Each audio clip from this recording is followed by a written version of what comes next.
Working here? I've been here for 30 years. 30 years? Okay. I don't look that old, I know. I started when I was 6 years old. So yeah, I've been here for 30 years. I actually started right here. It was on, it's almost the 23rd. May 23rd, 1985, I got a summer job here. My father's a doctor, and he had a patient who was the head of a brokerage firm called Cowan and Company. It's probably known in Europe. They were once bought out by Societe Generale, and then they went private. And I got a summer job. I had been in many businesses before. I had an MBA. I had a record store in New York. I had a jazz business.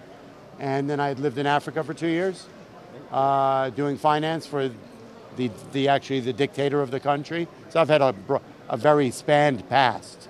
But I started here on the bottom, just typing in trades, and it was just a perfect environment for me. Back then, there were 4 rooms like this, screaming, yelling, you know what we call open outcry, right? There was paper, like this. CME.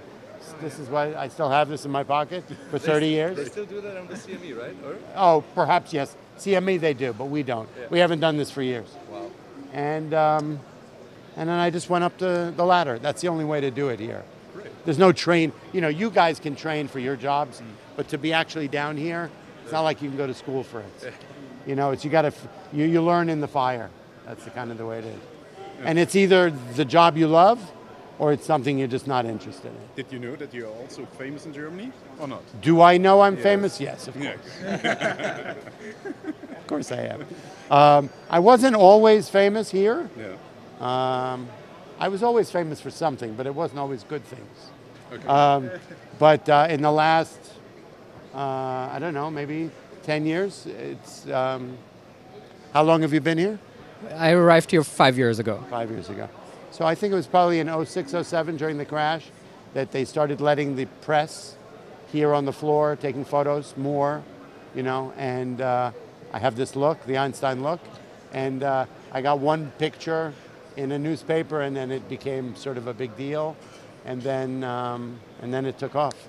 So you're more or less coordinating during opening bell and closing bells? Or so what, you mean, what do I actually do here for customers? So what I do has been changed over the years, right? In the old days, so you know, on the outside of this room are brokerage firms, right? Your Goldman Sachs, JP Morgan, Citibank. They're connected to trading desks. It's as if you had a company here in the States and you guys were upstairs, all your brokers, and you didn't want to, you were trading electronically, but also you had customers that needed a little more care. So you would have a booth here on the floor, and you would have your desk, and you would call down to a broker, or you would send your orders electronically, then they come to my machine, and then I go out. I can go out physically, or I can go out electronically to the market makers, right? Those guys are market makers, right? So it's the way the room has been set up has been the same for 100 years. If we go upstairs, if you take them to the 7th floor, you can see pictures of this room from 1901, and it looks the same. Brokerage firms on the outside, posts where market makers were. You know, back then there was only 9 public companies in America, so there's only a few guys here. Yeah. But the formation of the room and the standard of the way business was done was almost identical. It's just a little bit changed. But so I used to do, I'm called what's called a $2 broker. So the reason for the name is so Goldman Sachs, Citibank they have their house brokers, people who work for them. And then then you have what's called overflow business. So let's say they have 3 brokers who work for them, and they're doing millions and millions of shares a day. Back in the day when you really needed a human, right now I can send out 1,000 orders in 4 seconds, right? So there's no need for 30 brokers. I can just hit buttons. But in the old days, I could handle 4 or 5 orders at a time, and they would need many, many brokers to do all the business. So Citibank, JP Morgan used to have their own brokers, and then they would have brokers like me who are commission brokers.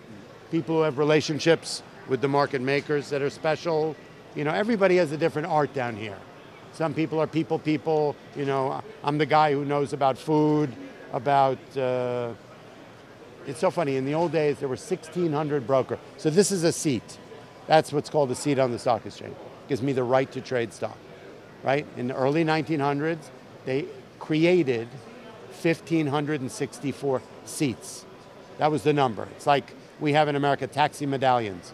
You know, when the price of this has gone up and down due to supply and demand, due to the market.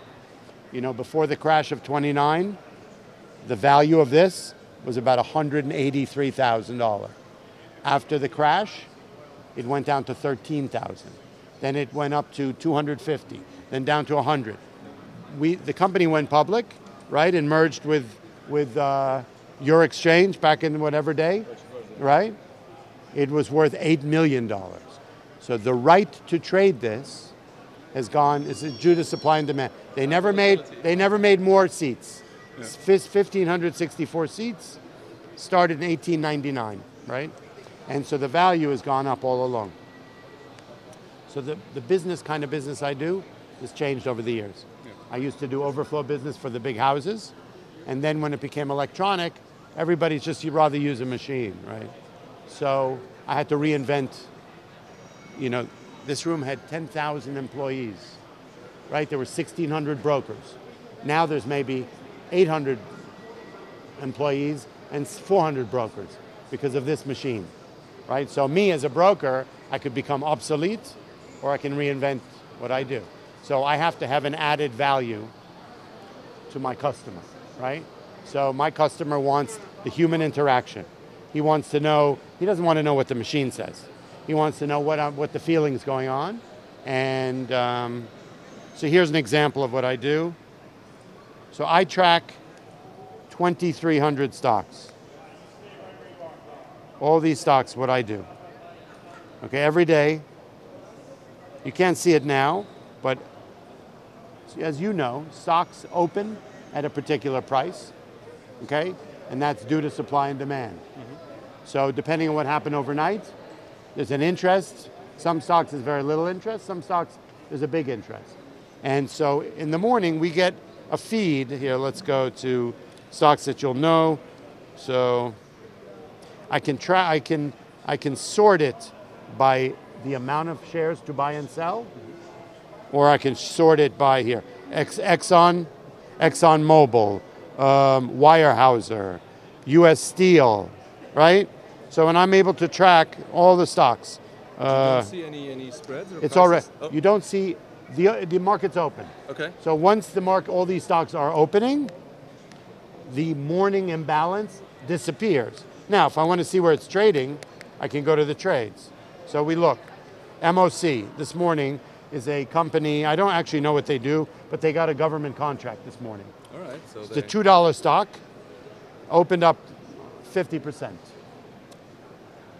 It opened at $4.50. It traded as high as $4.77. It went down to $3.77. And these are the trades. I can go back to the opening.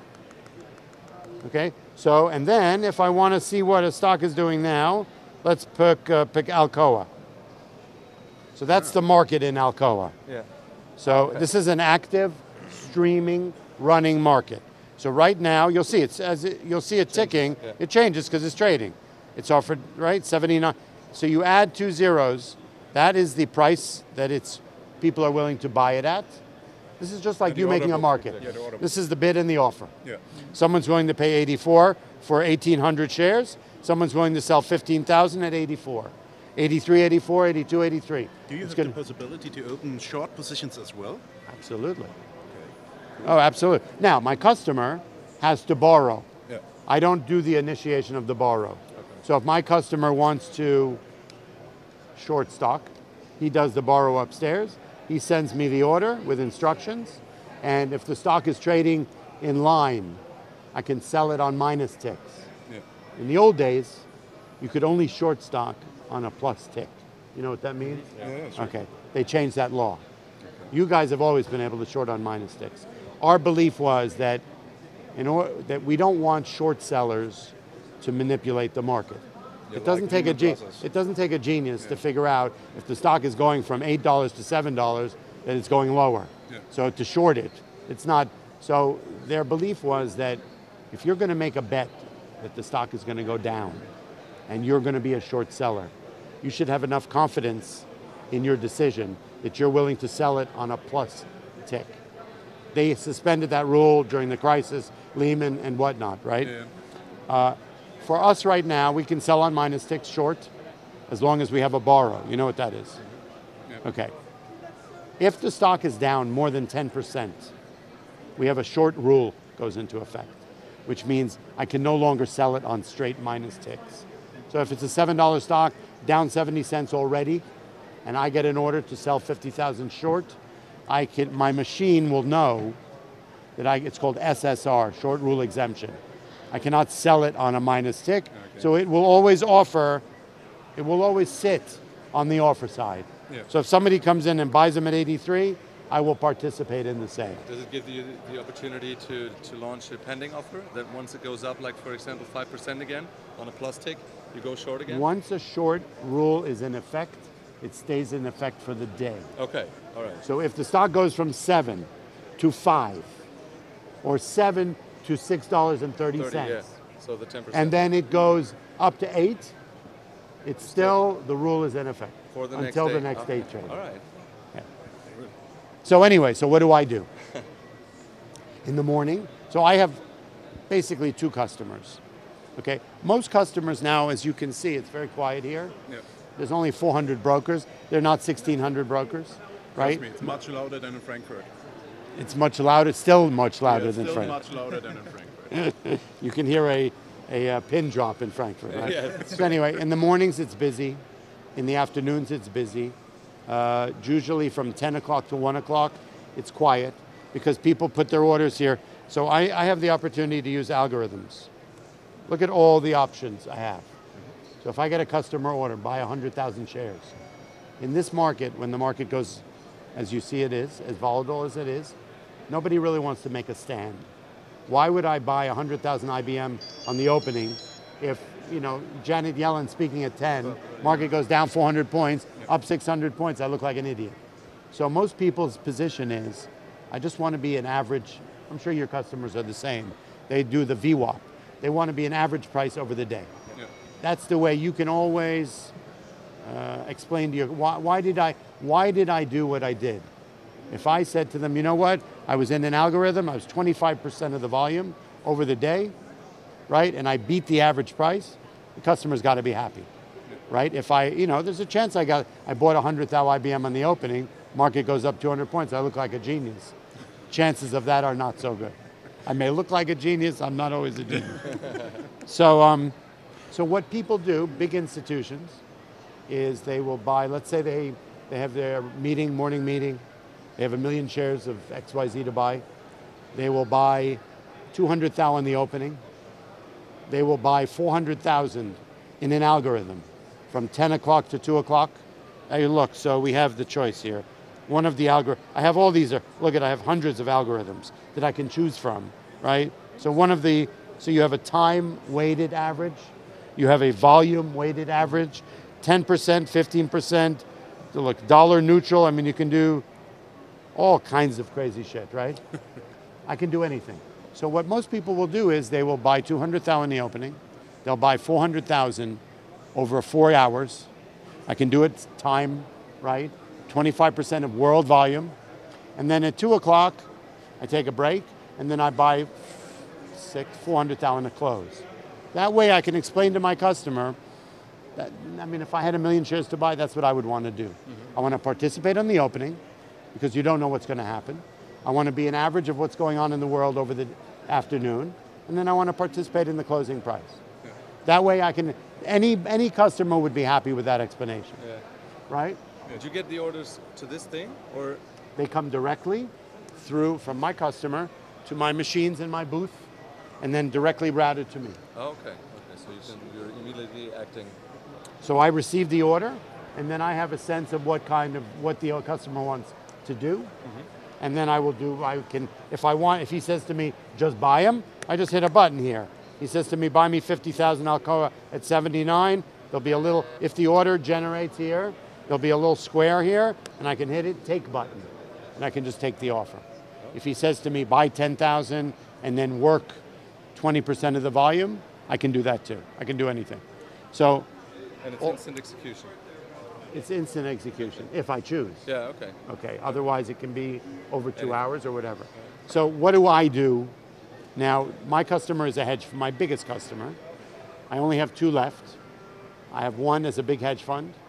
It's about 800 million under management. It's 5 guys, young, they're in their 30s. They all went to MIT. You know what MIT is? It's one of these big, so they're all really geniuses. They are actual geniuses. They are, it's sort of curious, you know, these guys all met, they're all poker players. Okay, they met in Las Vegas, they met in college, and they created you know what card counting is? Yeah, sure. Okay, so these guys are all very super crazy smart, all 160 IQ, and they created a card counting team, and they went into all the casinos and made a lot of money. One of my main customer won World Series of Poker. He won $10 million. And so, but what happens is with card counting, even though it's not illegal, it's frowned upon, right? So eventually the casino won't let you in. So they started a hedge fund. So these guys, why not? Logical decision. Logical. I mean. It's all about probability, right?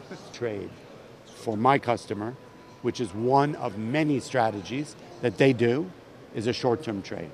So the added benefit of me here on the floor is best utilized in a short-term trade.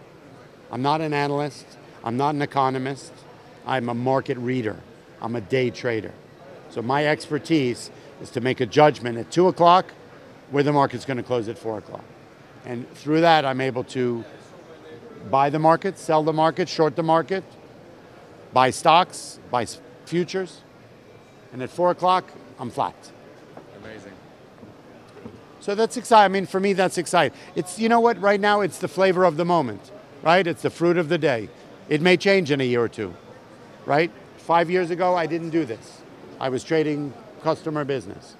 But every day, as the technology changes, and I'm not a big technology guy. I hate this shit, right? I would rather, You go back to the I would rather tickets, have right? this, scream and yell all day long. That was what I was good at. You know, you had a crowd of, it's like an auction. You've been to an auction, right? Old buying antique furniture. You have guys, you're able to read the person, right? You scream and yell, you make, you know, that made me happy. This does okay. I get to work with him, I'm a happy guy. Peter, David is the winner of our reality show, and he wants to be in finance and maybe a trader, or, you know. Awesome. What was the contest? The contest was to trade for 3 months, and you get the depot, and you have to make a lot of money out of 10,000 euros at the beginning. That's all they gave you? Cheap bastards. Yeah. They only gave you 10,000 euro. And how much did you make? I didn't make so much because the markets go down 20%, and at the end of time I had 10,000. So. But everyone had less than you. Yeah. It's okay. So you didn't lose. Yeah, that's true. It's okay. That's a win. Yeah. In this market, not losing is a win. So that's cool. And it was 3 months? 3 months, yeah. Okay. Well, congratulations. That's awesome. Thanks a lot. Yeah. Do you have any recommendations for young people who maybe want How old are to you? come on the floor? I'm 22. Okay. So I have a son who's 22. Oh, okay. He just graduated Finance University in Boston. It's called Bentley University. Yeah. And he has the bug, obviously, like you. He's been coming here since I was, you know, I've been here forever, so he's been coming here since he was a kid. He loves the market. He's been trading since he was 14 years old. What I recommend to, you know, you're in a world where information is the key. And the internet and the information highway is so important. And you need to wake up in the morning and spend an hour looking at what's going on, right? You need to watch finance television. You know Mad Money, you know Jim Cramer? You know who that guy is? Yeah, Mad Money I've heard about in the crash 2008. I've seen the picture. You saw him doing that. So I don't know if you have it there, but we have it here. I'm sure. Can you get US TV? No, yeah, we get. You can do it online. Yeah. You could watch the stream. You can watch stream. So, you know, for me, you get guys who are excited about the market. You know, you pick an industry that excites you. You know, I do mentoring for young kids. Yeah. I bring down high schools here, and I teach them about the market, and we do a contest also, except we give them $1 million. So, but, and you get a 13, 14, 15-year-old kid who's maybe father's in finance, who also gets the bug, who just loves the market and stuff. And I say to them, all you need to do is walk down the street in New York City. You look at what someone's wearing on their shoes, you look at what kind of phone they have, what kind of computer they have, and what kind of jacket they're wearing. Yeah. And you buy all those 5 stocks, you're good to go. So you're buying Apple, Nike, right? You know, Michael Kors or JCPenney or whatever. Yeah. And you know, young people have a great sense of what's going on. You know, if you ask a kid now, what do you think of Twitter? They think Twitter is a piece of, excuse me, shit. Yeah. But are you on Twitter? No, I don't like that. And that's why Twitter's trading at 14. You ask them about Facebook, everybody's on Facebook. It's trading at 107. Yeah, that's true. So, you know, you just got to be aware, look around. You know, the market on for a long-term investor is not that hard, because at least our market is a great place to invest. There are companies with value. If you listen to some of these guys, he's not here anymore, but like Jim Cramer, the Mad Money guy, he always talks about value. You know, you have to identify who you are. You're a young person, put $500 in the market. Whatever you have, that will get you involved. That will make you open the newspaper in the morning. Yeah. You'll watch finance television. You'll listen to him. You'll listen to me. True. You know, and you buy stocks with value. Yeah. Right? And that's not, you know, you look around, you'll see that there's a lot of stocks with value. Like a Nike, for instance. There's a guy on the floor here. He's a market maker. Have they met any of the market? Fabian. Okay. Fabian is a believer in, he said that when he was 17 years old, and he also loved the market, and his parents wanted to buy him a pair of, all the other kids were buying $200 Nike sneakers. And he said to his parents, I'll buy a $10 pair of sneakers, buy me whatever money you would have spent on the sneakers, buy me 10 shares of Nike stock. And it was $30 and now it's $280, right? So, you know, if you think about it, that's kind of what be involved, read a lot. I don't read much, but I love watching this stuff. The internet's amazing as far as, you know, information. And long-term investment. So when you buy... For you know what? You can, if you have some money, always have a little bit that you're willing to risk. And then have some that you want to look a long-term for. Okay, yeah. Trading is a real discipline. Okay, you need to know that you don't always buy when everyone else is buying. You know, when Carl Icahn announces that he just took a big position in AGN, well, he bought it 3 months ago, and now all these idiots are running to buy it because he bought it. Well, that's the time to sell it. You know what I'm saying?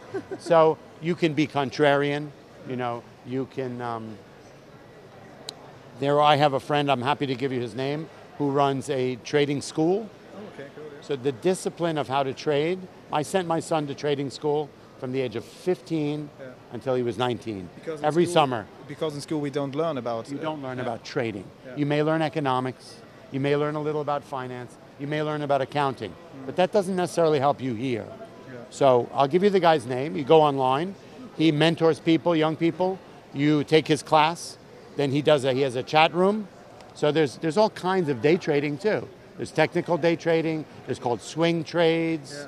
I'm sure you guys know about these. You know, when you get stocks spike up, you make a short play. You know, you can do virtual trading. Yeah. So just be involved every day though.